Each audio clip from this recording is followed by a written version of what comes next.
To rat or not to rat, that is the question. There is no health advice saying that that needs to happen, but Cabinet will be looking at all of those issues. Queensland today downplaying the need for random school surveillance testing. South Australia too going its own way. The rates of false negatives with the RAT test can give people a false sense of security. So we won't be following New South Wales, we won't be following from Victoria.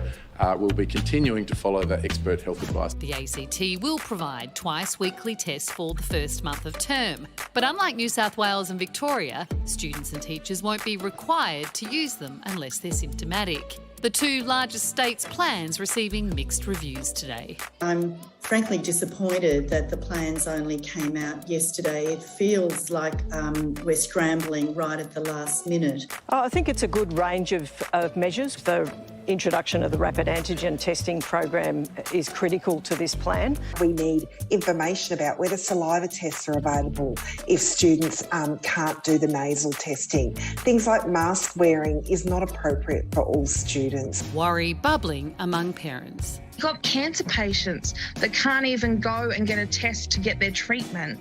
And they're telling us that we're going to be okay and we can send our kids to school and they'll have the tests. That fear even greater for families of children who are vulnerable. We know no one wants to do remote learning, but for children and young people with disability, if it's running through their school, families are going to be deeply concerned. There needs to be accessible remote learning. So while kids and parents try to adjust to a new set of school rules, have we got the balance right?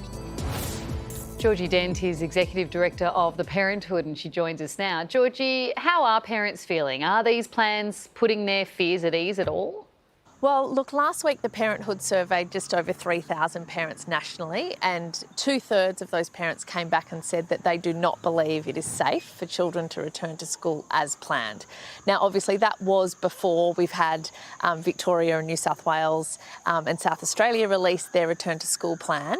But I think it's probably fair to say that there still is a fair amount of fear and confusion among parents about how well supported teachers and students are going to be returning to the classroom. Obviously there's no perfect solution, but are you saying you believe a lot of parents would just prefer a delayed start to the school year? There certainly is that feedback, and I think that obviously in Queensland they did push back the start of school by 2 weeks. That certainly seems to be popular in Queensland, that sort of just having a delayed start is making parents feel more at ease, that the peak will pass, more children will have an opportunity to be vaccinated. And I think that it is disappointing that we are so close to the wire and the plans are only being communicated to parents now. But I think what parents really want is some leadership, some recognition that their fears, that their children's fears, that the teachers' fears are valid, and explain what's being done to ensure that classrooms will be back as safely as possible with as little disruption as possible. Well, I think that's a pipe dream. This is going to be a mess. The communication I've had today, Georgie, from parents, particularly in New South Wales, they don't know when they're going to pick up the tests. They don't know whether the kids are going to turn up at school untested and it's going to turn into a super spreading event. I think this has got a mess written all over it. Look, I suspect, Steve, that you're right. I think that the idea of the states being able to somehow distribute, tests at this scale to every student and every school around the state, I don't think it strikes many parents as realistic. That's certainly feedback that I've had today. I think you only have to look to early education and care, where we've got hundreds of services that are closed, or services have got rooms that are closed simply because early educators have got COVID and they can't come to work. It is really unrealistic to expect that that's not going to play out in our schools as well. It's an absolute cluster. It's hard to know though. I mean, it's moving so quickly. If a plan had been announced 2 weeks ago, perhaps by the time the kids go back to school next week, things will have changed. Omicron perhaps got worse, got better. You know, the situation with how many tests are available, whether they would have had the ability to send tests for, twice weekly rapid tests to all schools. Is there a chance, though, that even though it feels like it's being made up as they go along, that that's the only option?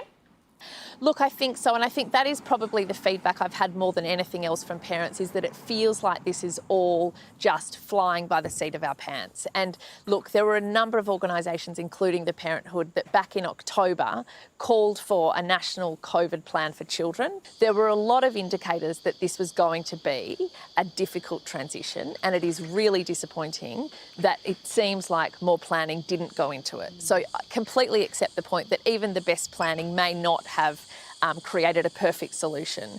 But I think that had the position been back in October, what can we do to ensure that children's health and education is prioritised? I think a lot could have been achieved if that was the starting point. I think you're right there, Georgie. Thanks for your time tonight. Thanks so much.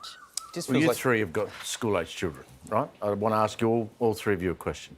What's more important to you as a parent, to have your children back in a classroom or to have them safe at home, not being caught with COVID? I think it depends what your family circumstances are. Yeah. I think it really does. And I think that blanket decisions are being made for individual families. I think teachers deserve to be safe, kids deserve to be safe, vulnerable families deserve to be safe.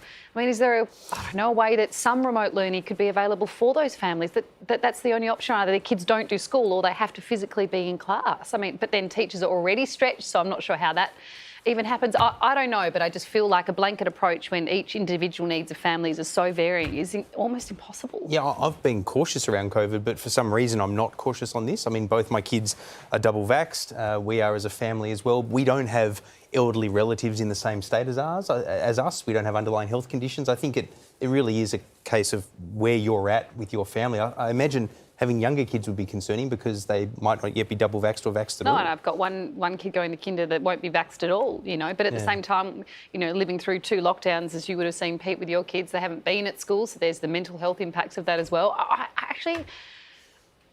I don't know. I don't know what the answer is. They're as likely to get it in the community than they are at school. I think what we have to do is make sure the teachers have the best protection they possibly have. And this is it's not foolproof, there are measures they're taking. It's about minimising risk versus eliminating it. Absolutely. And I apologise, PBO, on Carrie's behalf for ignoring your hand in the air. Speaking of schools, and there's an etiquette, Carrie. The hand goes up. And trying to do what my teachers taught me. Carrie. I didn't realise that was our new way of operating on a desk. Carrie, for the next of the break, hands on heads, please. Hands on heads.